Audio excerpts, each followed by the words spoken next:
आज हम लोग समझते हैं बहुत ही इजी लैंग्वेज में कि इनकम टैक्स रिटर्न आईटीआर क्या होता है। इनकम टैक्स रिटर्न आपका एक फॉर्म है। इस फॉर्म में हमने जो साल भर में इनकम जनरेट की है डिफरेंट सोर्सेज से, उसको हमको डिक्लेयर करना होता है। जितना हमने सैलरी इनकम जो बुक किया है, साल भर में अर्न किया, वो डिक्लेयर करेंगे। बिजनेस प्रॉफिट जो हमने किया है वो, अगर और हमको बैंक से कुछ इंटरेस्ट आया है तो वो भी, और कुछ शेयर ट्रेडिंग करके या म्यूचुअल फंड से कुछ इनकम जनरेट हुई है वो भी सबको डिक्लेयर करेंगे। तो ये जो मल्टीपल सोर्सेस होते हैं इनकम के, जितना भी आपने साल भर में इन सोर्सेस से अर्न किया है उसको हम डिक्लेयर करेंगे इस फॉर्म में। ठीक है, आफ्टर डिक्लेयरिंग इसी टोटल इनकम पे हमको टैक्स कंप्यूट करके गवर्नमेंट को टैक्स पे करना होता है। ठीक है, अब यही होता है इनकम टैक्स रिटर्न।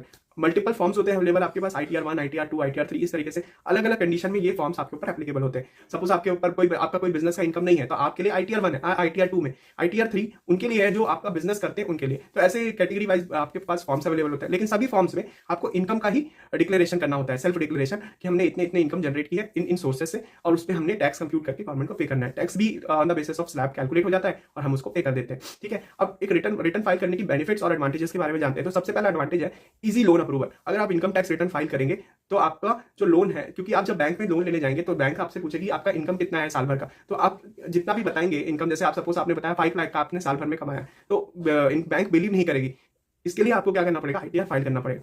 तो क्योंकि आपके पास इनकम प्रूफ नहीं है। और दूसरा एडवांटेज यही है कि इनकम प्रूफ, ठीक है, आप जब ITR फाइल करेंगे तो आपका जो इनकम का डेटा है वो गवर्नमेंट के पास जाएगा और ये बन जाएगा आपका इनकम प्रूफ। तो पहला एडवांटेज आपका लोन अप्रूवल हो जाएगा। आप इनकम टैक्स कंसिस्टेंटली फाइल कर रहे हैं साल भर, तो आपको लोन मिलने में हेल्पफुल होगा। दूसरा, आपका इनकम प्रूफ बन जाएगा।